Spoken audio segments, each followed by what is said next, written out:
Hello! Welcome to Mom Games Badly. There are plenty of moms out there who are fantastic video gamers. I am not one of them, but I still enjoy playing. I hope you'll enjoy hanging out with me while I play. Welcome to a narrative experience. I think what I'm going to do is probably bundle this together with a couple of other experiences, more so than games, but that I thought were worthy of attention and sharing with you. So let's just get right into it. This is called Direct Line. And to name your own price, you bought an old-fashioned phone from a yard sale, thinking it would look cool in your room, until it rings in the middle of the night. You answer, only to hear a mysterious voice that claims you called them. Wait, why did the phone ring? There we go. Ah, nice full screen. Okay. So, let's turn that down a little bit. I can always adjust in post, but...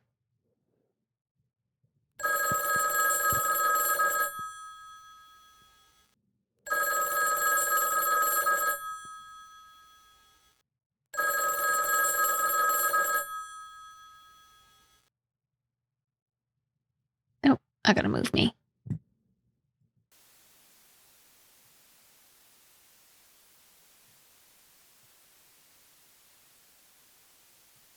Okay. A humid summer night.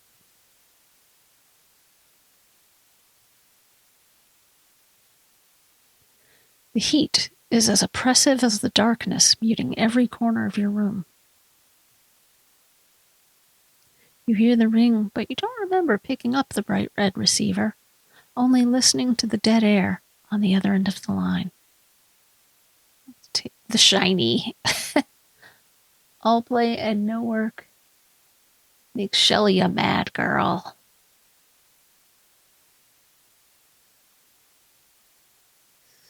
Some cute little details in the back here. Play instead of wreck. Evil Fred, I think. Anyway. You hear the ring, but don't remember picking up the bright red receiver, only listening to the dead air on the other side end of the line.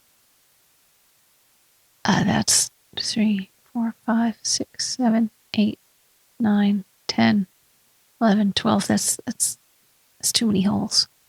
It's too many holes. It's only 10.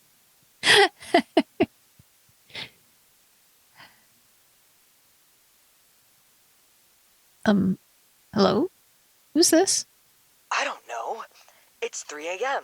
You called me, so you ought to be the one answering questions. Oh, okay. See why that's all the way up. Let's turn the sound down a little bit, because that phone ring was... Okay, we'll turn the music volume up a bit.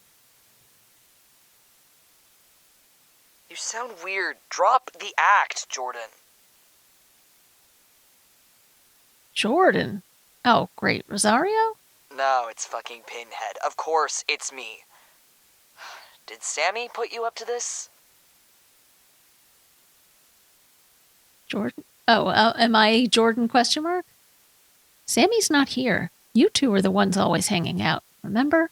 Ditching me to watch The Shiny and Fright Night alone. Yeah, Sammy just left, so there's no way. Wait, Roach? Is that really you? You still call me that? Yeah, of course. Oh, my sweet little Roach, always brooding in the dark. We haven't talked in ages. You completely vanished after graduation. Sammy even thought you died. How'd you get my number? Listen, I swear you called me. I just got this phone from a yard sale today. I didn't even know it worked. Spooky. Maybe it's magic. You know, like putting you in contact with your one true love or some shit? You were always staring at me in class. What, got a confession to make? I don't recall us being particularly close. Just your favorite alibi. What are you talking about? We were best buds. I don't really think stealing my notes and swapping our papers was helping you. Or at least that's how I remember it. I even remember it helped me get that sweet C-. Wow, you really haven't changed at all. Just calling to brag about whatever career your C- netted you? Just like old times, right? You never minded me bragging when we hung out at your house. You loved all the stories I pulled out while we binged B-movies. Then you turned the whole thing into another one of your fixations. The memories are all fitting together now. Dark pacts drawn with Sharpie on perforated sheets pulled from your parents' dot matrix printer. It was all fun and games until it wasn't. Big words from soul-packed Roach. You even got so into Fright Night, you even promised me your actual soul if you weren't doing anything with it until after college. So I've come to collect. Send it over. You're still on about that grade school shit? I guess that checks out. Next, you're going to claim I'm the one who ditched you. Like you never missed a movie night. I didn't. I just had them with Sammy instead. Look, we need to put that shit in the past. If we keep at this, we're going to keep going in circles until sunrise. I admit it, I was shitty. So were you. Agree to disagree. But you agree. And that's all I need. And your soul. You want it, you're going to have to offer something of equal value. Easy. That was the joke, right? 2 horror fans, I bet my soul against yours a decade ago. Fine, but only if you tell the truth.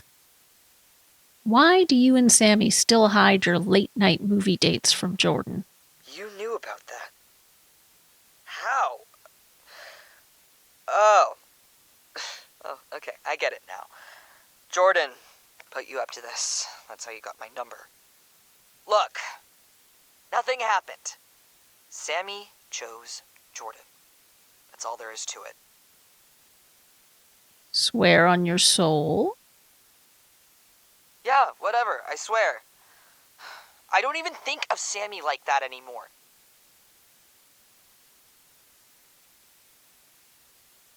Mm-hmm. If I did, I'd be SOL, seeing as how she chose Jordan.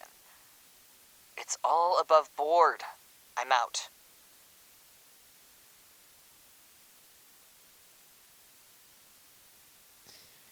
You're lying.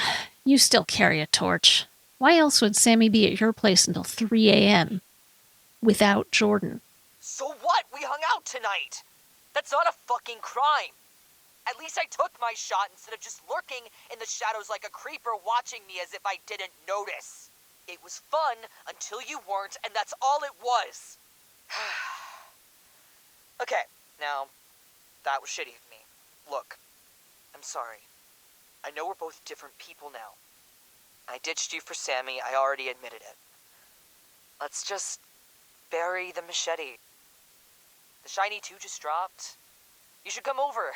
We can watch it and close that chapter. Easy. You're inviting me over? To your place? Well, yeah. It's probably better we do it at mine.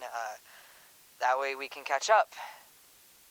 And I can reveal to you what my C- career as a film student dropout really looks like.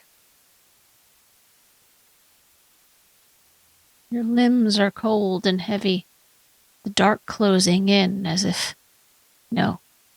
though the enveloping dark has been coiled around you all along. Thank you, Rosario. Thank you. That's exactly what I want. I'm so glad we're finally deepening our connection. I'll be right over. Huh? Wait, I didn't mean like right now. Dude, it's like 3 in the morning. I was thinking like next week or, not in the middle of the night. We can compare calendars or some shit. Make a date out of it. No need. I have your name. I know your secrets.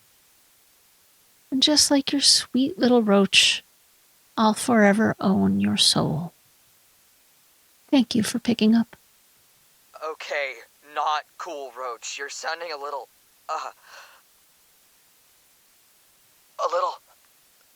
hold on. I can't. Who are...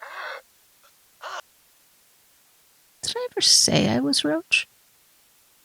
That I talked to Jordan? You should be more careful who you swear your soul to, Rosario. Don't worry. You'll see soon enough who I really am. Shh, shh. There's no reason to fight it. Roach didn't.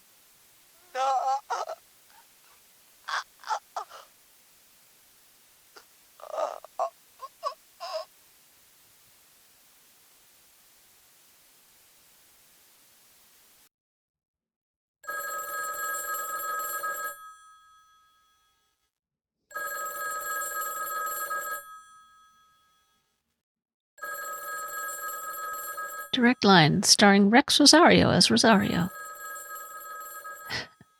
Writing NMBK and Charybdis. Art Nekamix. Programming Alyssa Campbell. Audio NBMK and Melissa Campbell. Elissa Campbell. No souls were taken in the making of this visual novel. Promise. That was neat. That's a neat little way to let a story unspool. Although I'm not sure I'm 100% clear on who or what I was. Why would I say I had picked up a phone at a garage sale? I guess I sounded like an old friend. It's fun to play the evil part. That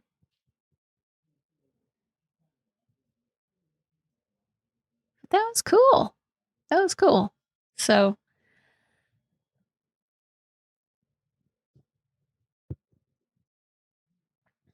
this game was made for the O2A2VN Jam 2024 Micro Visual Novel Jam with strict asset limitations and a 1,000 word limit. Ah. Cool. That was cool. All right, so that was Direct Line on itch.io by Inky Cosmos. This is like my third attempt at recording this. Because the first time I kept stumbling over my words, and the second time I got interrupted by my kid knocking on the door and saying, "Hey, I'm going to take a shower. Do you need to use the bathroom?" I was like, no, this thing is like 7 minutes long. I just want to do it in one unbroken take. Thank you very much. So this is called Shift Change by Ellis Dex. It is a film made on Bitsy. I know nothing about Bitsy, but you're going to want to know music is Gray is the Sky by 3 Chain Links. Remember that. Gray is the Sky. The artist is 3 Chain Links. Because it's fantastic. This is made for Bitsy Jam number 69. Nice.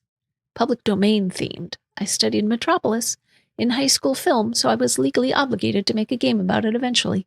It's free on YouTube. This is true. There are multiple versions of Metropolis available. You want to find the longest version you can to get the version that was truest to what the director wanted. So, warnings, some flashing images, mentions of death, demons, and class struggle. Also, kind of spoilers for a 1927 film. So, Without further ado, this is Shift Change.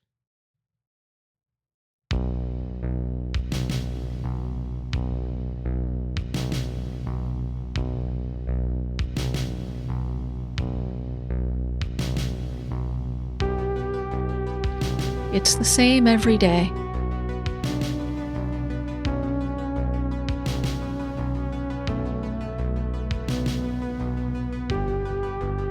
Symmetry, perfect timing.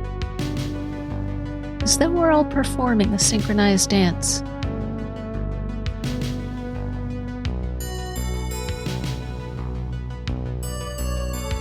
This is based on an iconic shot from the film Metropolis. New workers coming in for their shifts at 4:04, the others coming out at halftime.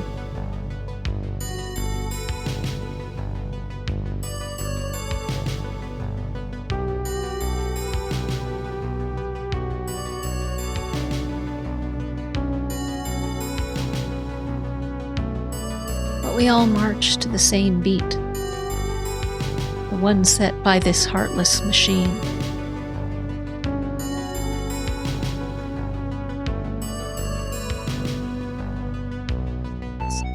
Distant, toil, sweat, bleed. Live for the machine, die for the machine.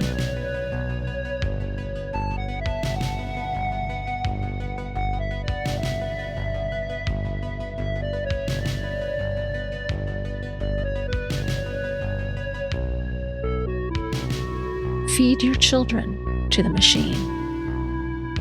What are we all but fodder for some great devil?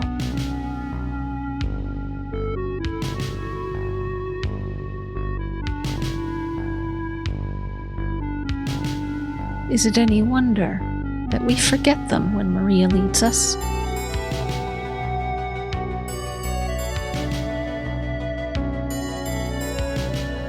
How can we want a better future for them when future is such an abstract concept?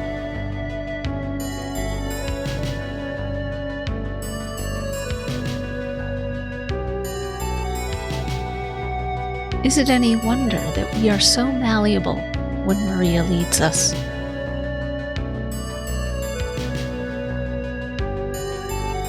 We've never had the luxury of choice, so it is easy to follow her command and think we choose to.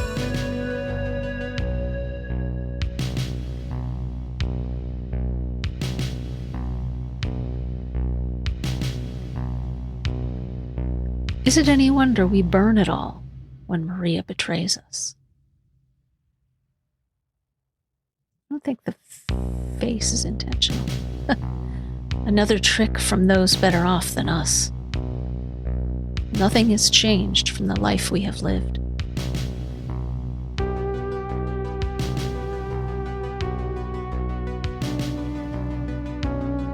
The hands, the head, the heart.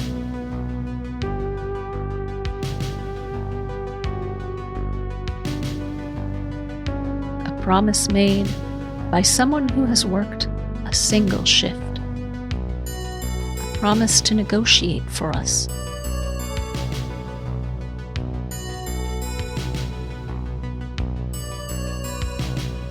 How long until we decide for ourselves?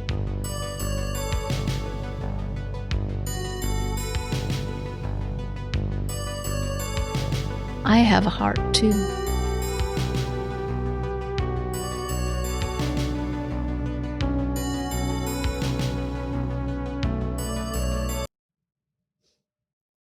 The end. I mean, that was it, short but sweet.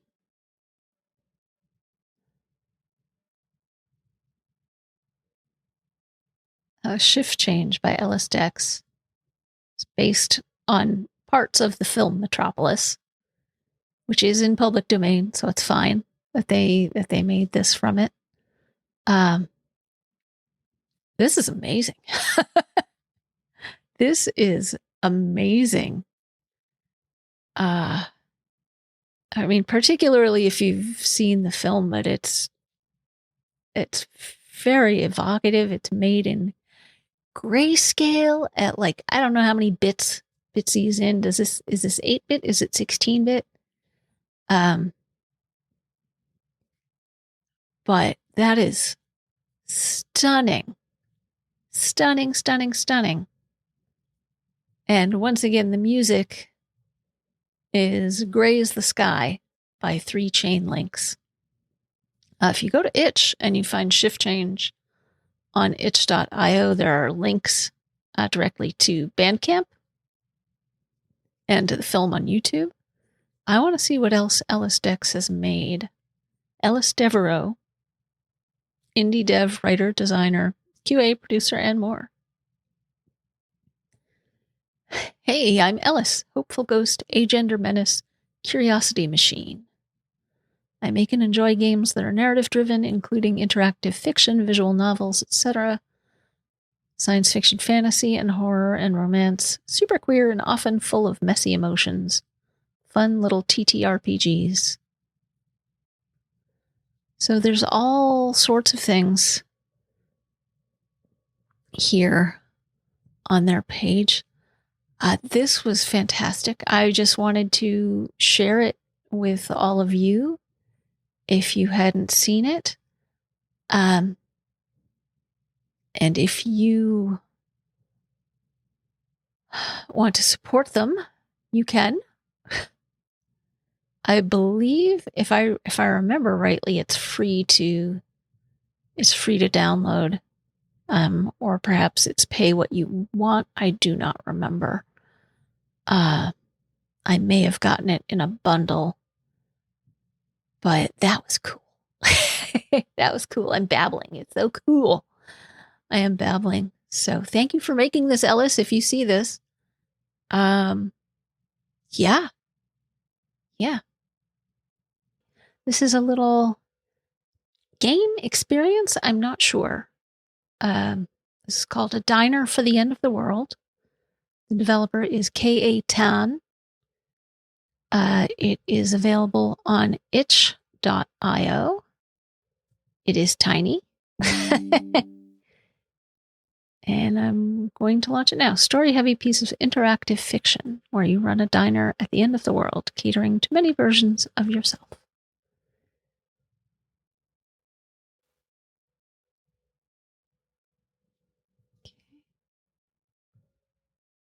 All right. Playlist. Inspired by the songs randomly assigned as part of Shuffle Comp 2024. Okay.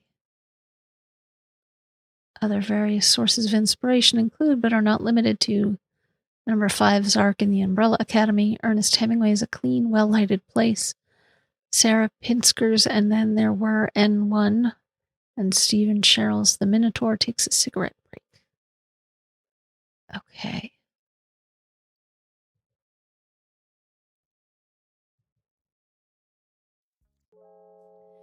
You survey the remaining stores in the locker and the refrigerator, taking stock of the dry goods, sacks of rice, flour, pasta, a cupboard for jars, and tins of pickled lettuce, herring, mackerel, tuna, olives, tomatoes, artichokes, chutneys of all kinds and flavors.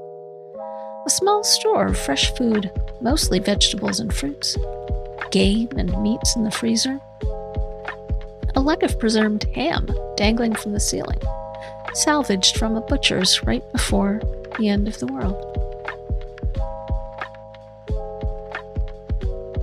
Breakfast specials? You ask Chef. He's squatting down on the floor, peeling a pile of shallots and letting their skins fall in one tub, while deftly throwing the purplish de-skinned bulbs in another. Squinting, he looks up at you. Ricotta lemon pancakes. Then maybe put breakfast casserole on there. Don't say what kind of breakfast casserole it is. I'm just going to toss in anything that looks like it's going bad, he replies. You reach up to the chalkboard and scrape yesterday's specials off the board with your hand, then try to write the new ones on as neatly as possible with the nub of a too-short chalk. Late night, you call out to Chef as you refill and arrange ketchup, mayo, and mustard bottles onto the tables. This is your favorite time of day. Calm quiet, metal tables glinting back at you, sunrise visible across the train tracks directly outside, creeping up on the horizon. Before the patrons come in or the noise of the fryer begins, the murmur of conversations, laughter, the clatter of cutlery. Poker night with the guys, Chef calls back. I cleaned him out.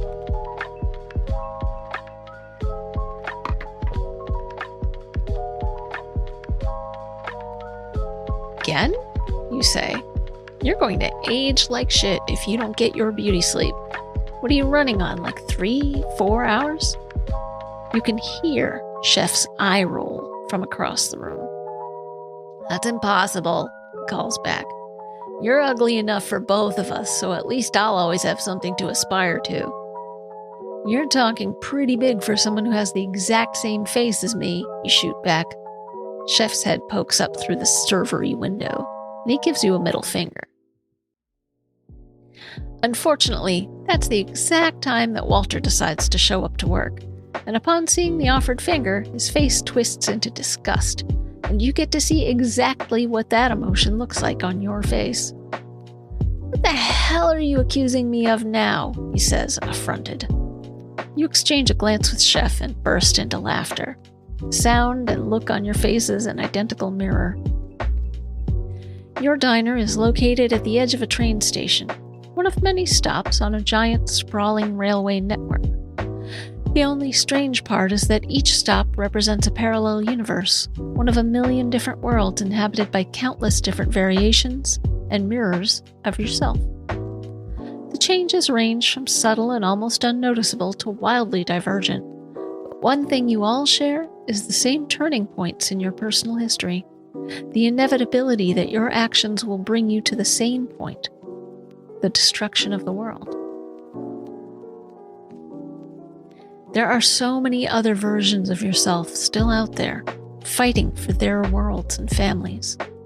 Some have managed to prolong the inevitable, while others burned out long ago. Your own world no longer exists. On the day everything was destroyed, you took the subway one last time, hoping to catch a glimpse of your old home. But the train never stopped. It kept going, emerging from the underground tunnels above ground, to another world where things seemed almost identical to yours, where your family was still alive, where the worst things had yet to happen. You didn't stop to consider the situation, just dove right into a cycle of trying to save the world, taking the train when things didn't go right, moving again and again and trying to fix things, thinking maybe the next time.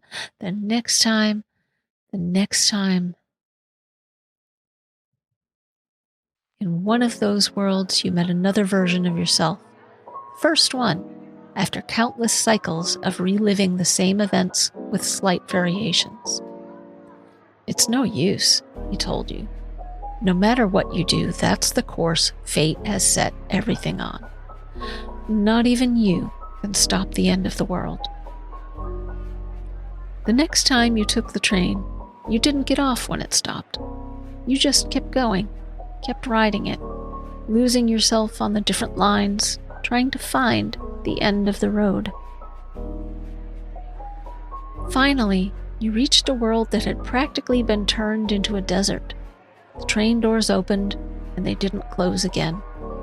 You decided to get off and explore.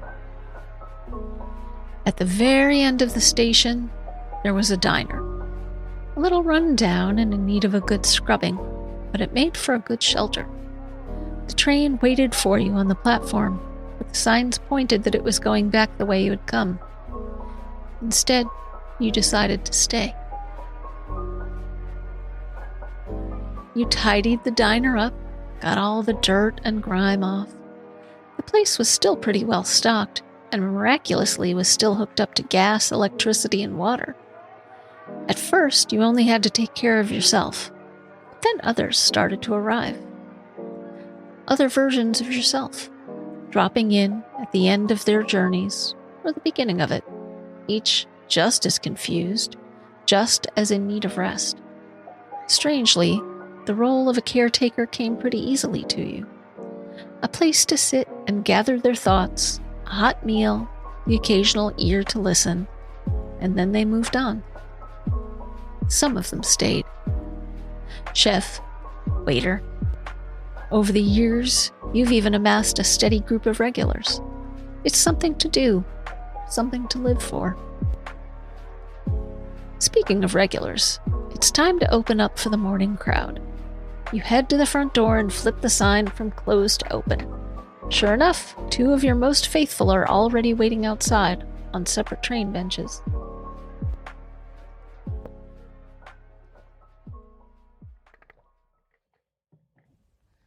For the sake of distinguishing everyone, since you all have the same name, you've resorted to nicknames. Newspapers, for example, carries around a giant stack of the things wherever he goes, and always has his head buried in one. He's working on some kind of giant archival project, trying to document the variance between timelines. Meanwhile, Coffee Snob is pretty self-explanatory. You don't call him that to his face, but you can never remember his real nickname, so Coffee Snob has unfortunately stuck. Come on, he shakes his head when you open the doors. Who do I have to kill to get my caffeine fix around here? Yourself, you shoot back. And if you're not careful, I'll make it extra watery just for you. They follow you in and settle down at their customary places. You hear chef and waiter guffawing about something in the back. Looking at your 2 patrons, you decide to serve one of them first, and leave the other to waiter when he decides to come out and do his job.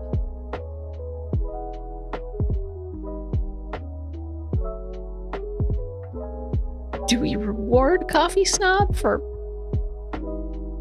being a pain in the butt? I'm going to take newspaper's order. You bring him a cup of freshly brewed coffee. He always has the same thing. 2 sugars, no milk, because you're all a little lactose intolerant. What are you working on today? You ask him. He barely looks up from his papers, but he taps his notebook in an invitation for you to take a closer look. It's an incomprehensible grid of word choices, event variations, notes in terrible cramped handwriting. Was your handwriting always this bad? You glance down at the notepad in your hand. I'm examining the difference in semantic choices across reporting on the meteorite's approach, he says. Slang used, the reference points drawn, that kind of stuff. Huh, you say. Anyway, how do you feel about lemon ricotta pancakes? To be honest, you don't really get it. Clearly, there are other versions of yourself that are more erudite and much more academically inclined. Each of you have your own strengths. Newspapers feels pretty happy with lemon ricotta pancakes and asks if you have any hash browns or syrup to go on the side. You promise you'll ask Chef. Before you leave the table, you can't help but ask. I'm sorry, I don't mean to be rude, but what are you doing all this for? It's not like you'll ever be able to finish the work, and in the could forget emo rock star, who is in desperate need of a haircut.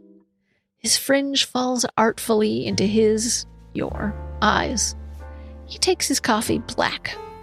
You swear you've seen him writing poetry on a napkin before. You may or may not have read a little bit over his shoulder.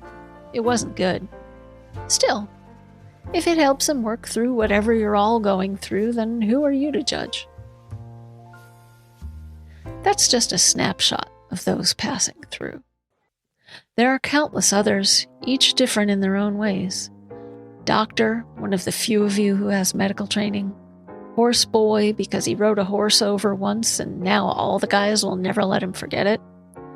A myriad of those that are you, just seen through slightly warped mirrors. Stutter, off-key karaoke, union guy, librarian, gardener, doomsayer, not to be confused with truthsayer, swimmer, baldy. Then, after the lunch crowd starts to dissipate, your favorite guy turns up. Black market. He's a dealer and purveyor of goods to anyone who needs it. But over the years, he's pretty much become your exclusive supplier. Thanks to him, your diner is always well stocked, with an eclectic mix of goods from across the universes. He comes into the diner through the front door, a large rucksack slung across his back, and his hands full of bags. There's a little bit of stubble on his chin and neck. Clearly, he's been on an expedition and hasn't had time to shave. "Papa's home," he announces with a shit-eating grin on his face. You roll your eyes, then show him into the back. Chef already has a sandwich waiting for him, freshly toasted and with the edges cut off. Black Market gestures to the bags as he falls onto the food, devouring it as if he hasn't eaten in months. "Slow down," you tell him, "you'll choke." You and Chef dive into the bags. It's a treasure trove of stuff. One is just a sack of garlic and onions, with handfuls of fresh herbs with soil still on their roots. A whole wheel of cheese stuffed into the bottom of the rucksack, as well as a large slab of smoked salmon, an industrial-sized tub of butter, links of sausage, a bag of flour, and bars of chocolate. "Hang on," Black Market says. "I can't forget the best part." He digs into his pockets and pulls out a fistful of something you all trade in more practical things. Bandages, painkillers, antibiotics, bullets. The list goes on. He'll take what he needs to trade with others on the road. After he's picked through the lot, Black Market stretches out and gives you an easy smile. "I've got no plans to rush off," he says. "Anything else you need help with in exchange for a few square meals?" Could use some help with planting the new vegetable seeds he's brought. There also might be some old stock of interest to him, and you've been meaning to go through it all. Let's look through the stuff. You let him into the storage room, where rows of shelving and crates gather dust. There are some things you just don't know what to do with. Mementos from your old homes, family photos and memorabilia from your childhoods. Sometimes your patrons need to let these things go, or perhaps just to store them in safekeeping. They need it to move on. This is a real time capsule. Black Market lets out a low whistle and starts digging into the crates. He takes out a string of pearls, records, and inexplicably, a jar of sea algae.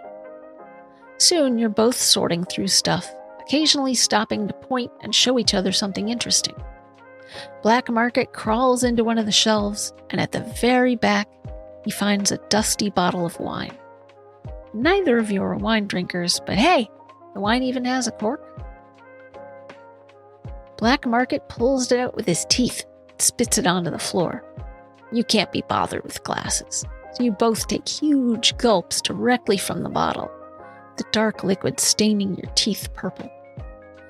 "You know," he says, "your work is so important. None of the other bastards will say it.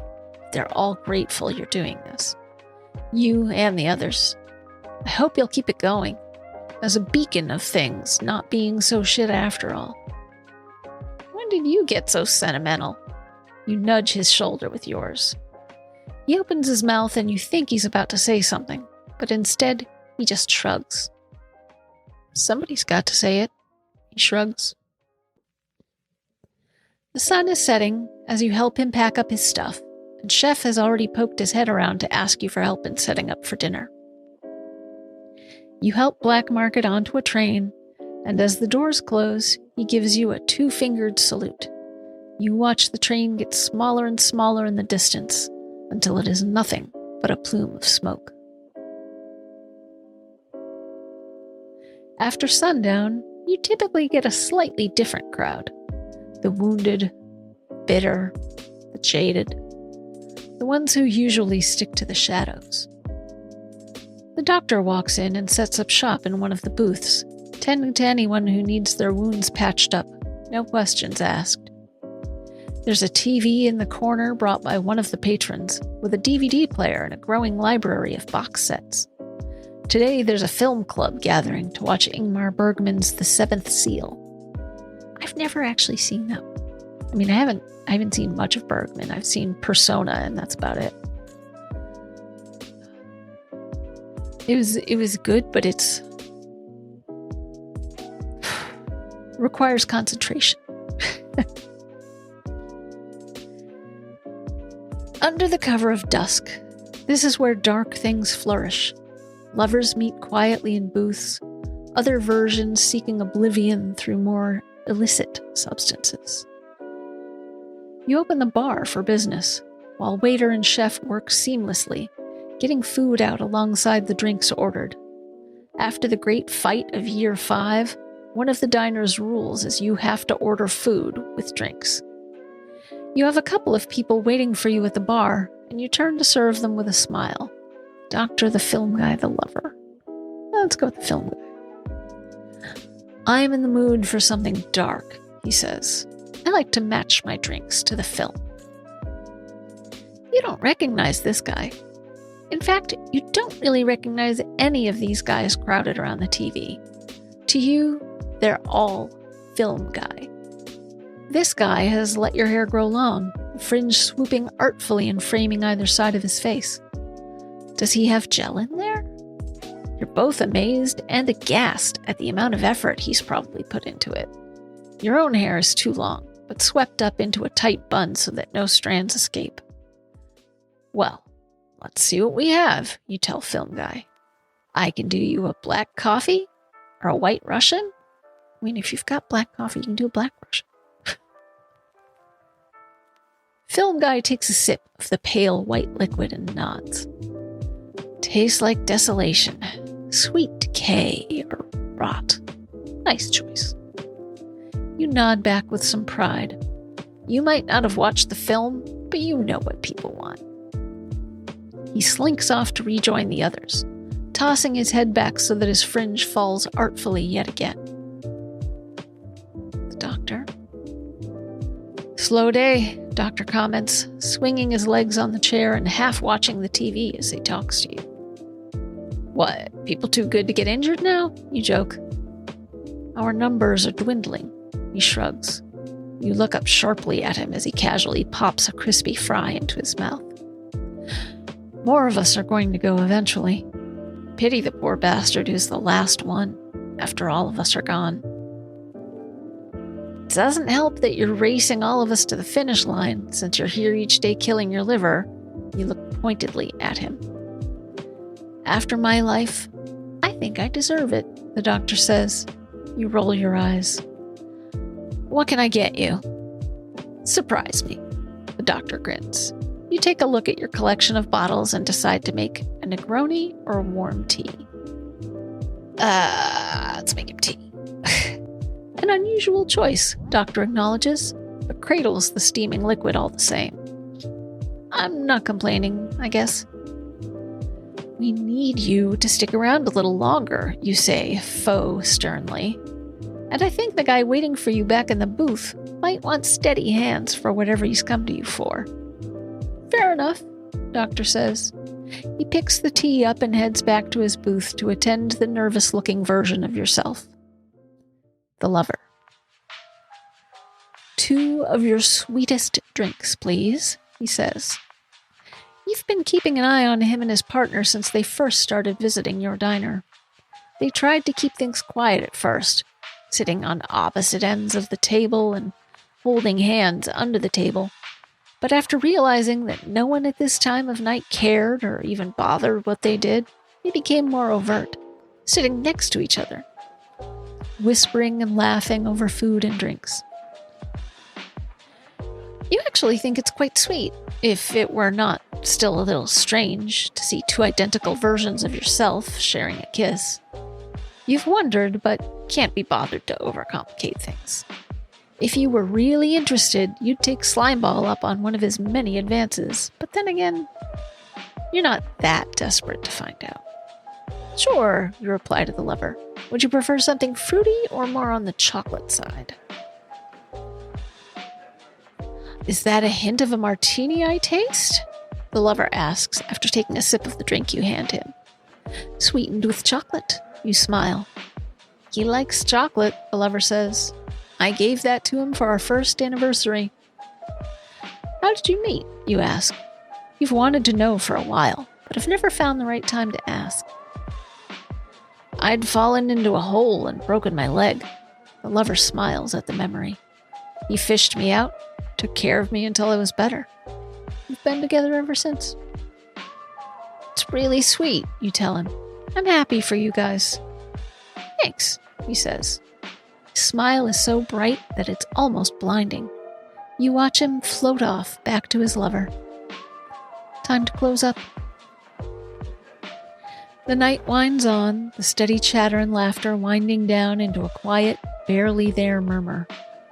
By the time it hits 2 a.m., all the regular patrons have cleared out, the doctor is snoring on the seats in the booth, and Chef and his poker buddies have dragged some chairs around a table and are at it again. Waiter has clocked off and disappeared to who knows where. You wonder where everyone goes back to at the end of the night, and what holes they scurry off to. Your own bed is waiting for you upstairs, in a tiny closet at the top of the stairs next to the supply closet. But you're not ready to turn in yet. You head outside to enjoy your only vice, a single cigarette at the end of each day. The world is so peaceful at this time of night. You look out at the never-ending train tracks. Wonder if you walked down them and kept going, how far would you be able to get? The tracks rattle in the telltale sign of a train arriving, and soon enough one pulls up. The insides are alight with a white glow, and the floor is pristine. The seats are plastic, uncomfortable. You could get on it and be in another world by the time you wake up, but you have no urge to do so. It looks like it's just another empty train until you see someone step out of the very last carriage at the moment just before the doors close. Even from a distance, you can see it's a younger version of you. You remember the way you carried yourself back then, in a haunted kind of hunch. Blood-stained and pale, he approaches you, gripping a barely concealed knife in one hand. Then, when he sees you, he stops, and then blinks, utterly confused. "What is this place?" he asks you. "Who are you?" You take a final drag of your cigarette and stub it out on the ground. "Put the knife away," you tell him. Getting up, you jerk your head towards the diner. "Come on," you say. "You look like you could use a hot meal, and maybe a shower." You don't wait for him, but go straight into the diner. Before too long, you hear the bell over the front door ring as your younger self follows behind you.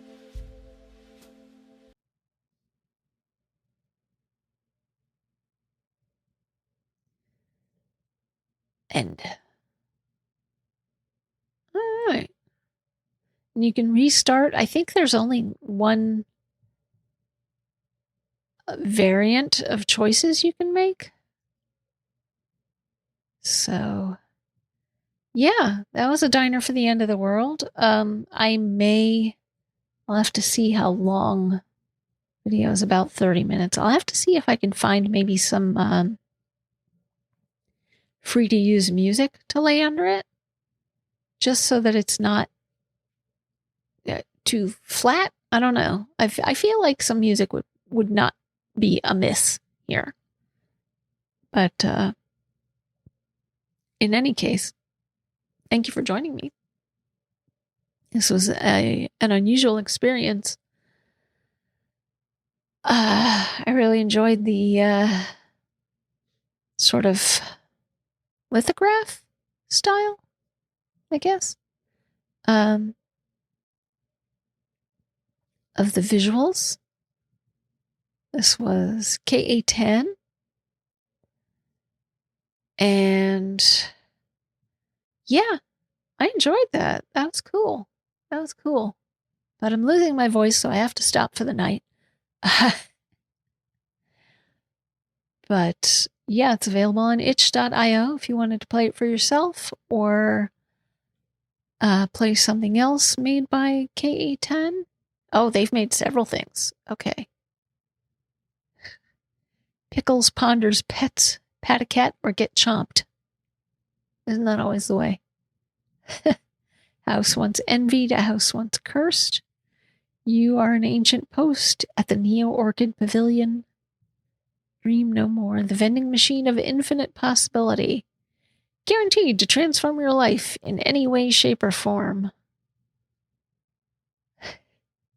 It's all interactive fiction.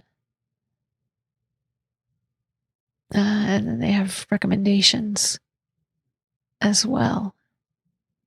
So, yeah, thank you for joining me. I will see you next time.